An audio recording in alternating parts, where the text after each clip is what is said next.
Hi, this is Trisha from Tribe to Village. This is our tribe, our village, our family. Thank you for joining me today. And today I'm joined by Melanie Walker. Hi, Melanie. Hey. Melanie is a mother of two kids, two young kids, and she has decided to graciously bless us with her experience with co-parenting. So thank you so much, Melanie, for Of opening up course. to us. So, Melanie, how long have you been co-parenting your two kids? So, I would say, my oldest is 7. So, I mean, technically we've been doing it for 7 years, but separately we've been doing it for almost 4 years now. Almost 4 years. Yes. Oh, so you've been in this co-parenting game for a minute. 1 minute, yes. And when did you know that it was time to break apart? Because a lot of people, they stay in the relationship because of the kids, because of parenting. They use it as an excuse to stay. So when did you know it was time to go? So we always had our issues, but probably right before my second was born. So before Vince was born, it was just very obvious that like we had we were going in 2 different directions. And things weren't going to work themselves out between the 2 of us. So we decided to go in our 2 different directions.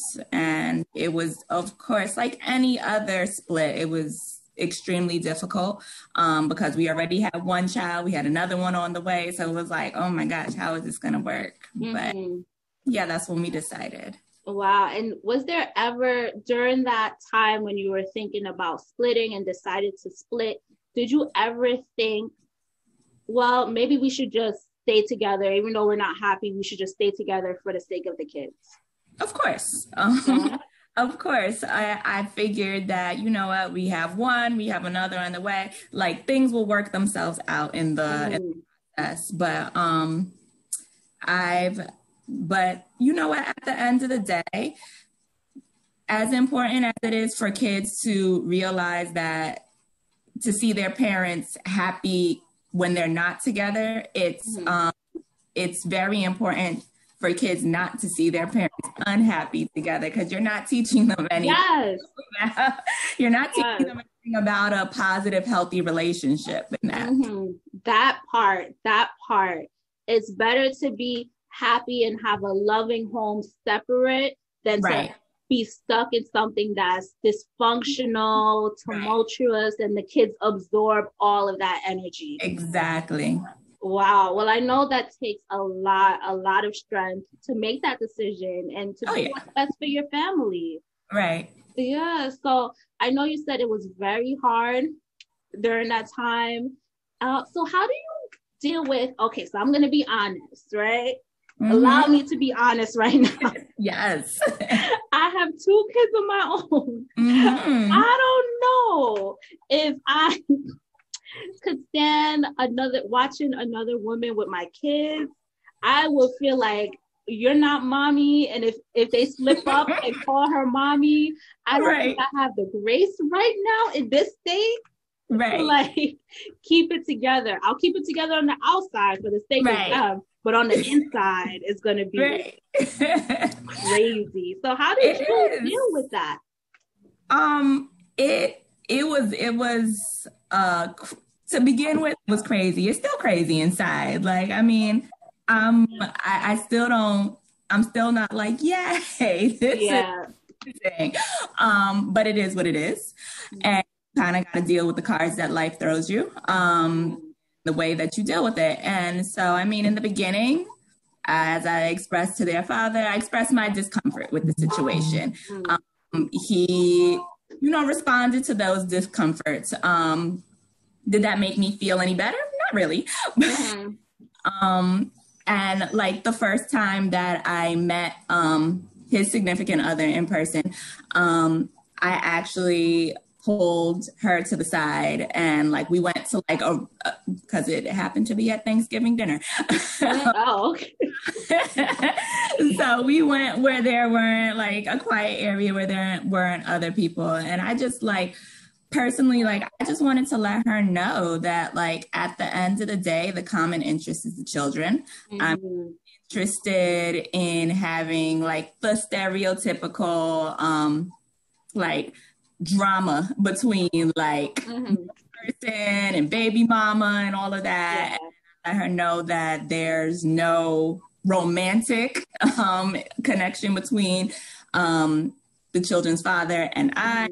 It's simply for the fact of co-parenting. She did like, and she was very receptive to what I had to say.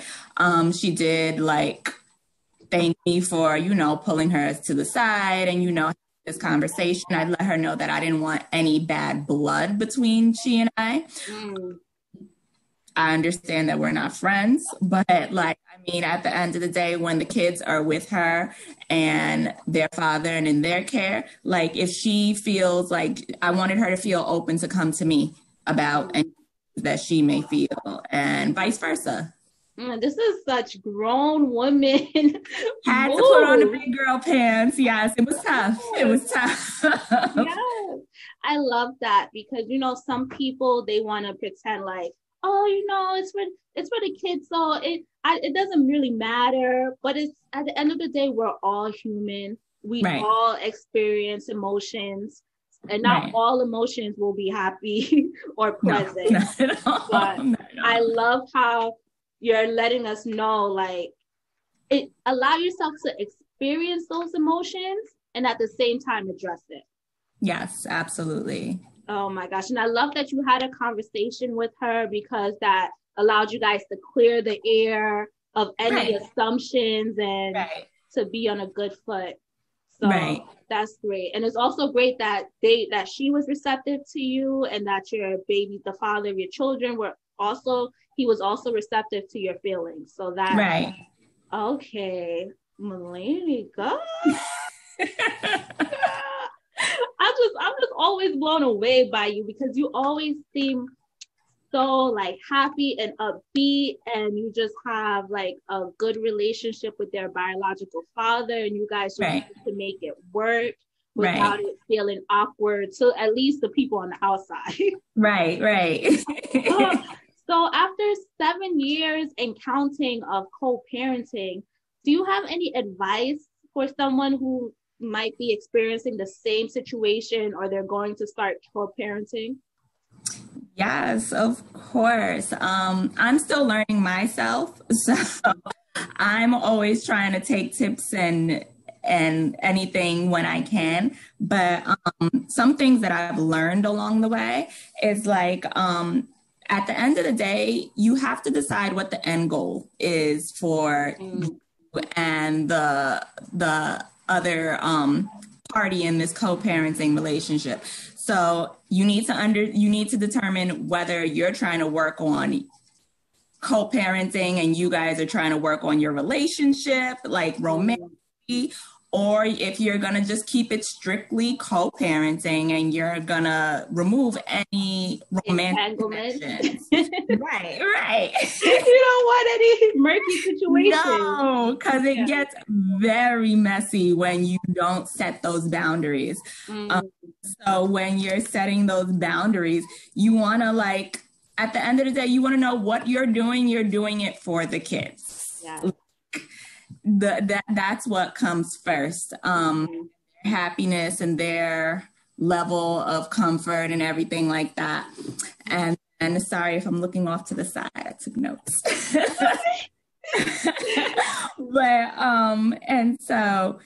But yeah, it's definitely very important to set those boundaries. And then you also want to always keep each other filled in on anything that happens when the kids are in your care, regardless whether it's like their health or their temperament or something that the teacher might have said in school. Like you always want doctor's appointments, like even if it's just to say like they have a doctor's appointment everything went well. Like, so to stay on the same page. Right. So that, and then also like when it comes to like, you know, major events for the kids, like graduations and things in school, like you always want to make sure that each parent is just as filled in the happenings of each child's life. And then also like, so extend the invitation.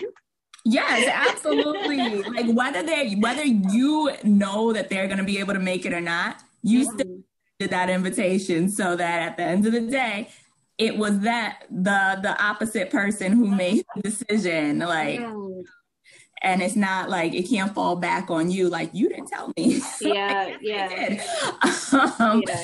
So definitely. And then also like not denying like the children of the opposite parent. So like, for example, like the kids live with me. And so, of course, every now and then, like I miss daddy. So when those moments come up, it's like, okay, let's call daddy and like to have a video chat or whatever. And like a lot of times when that happens, it's like, oh, okay, well, like for example, this past weekend, like last week, both kids were, I miss daddy. So I was like, okay, let's call daddy. They called daddy. And then it was right before the weekend. And he was like, oh, what are you guys doing this weekend? We were going to a water park.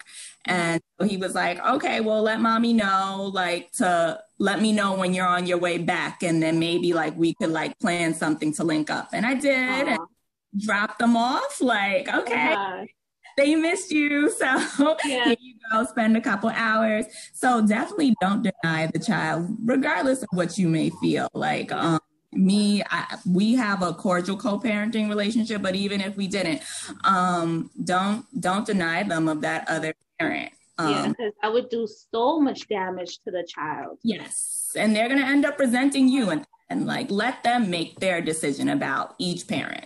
So,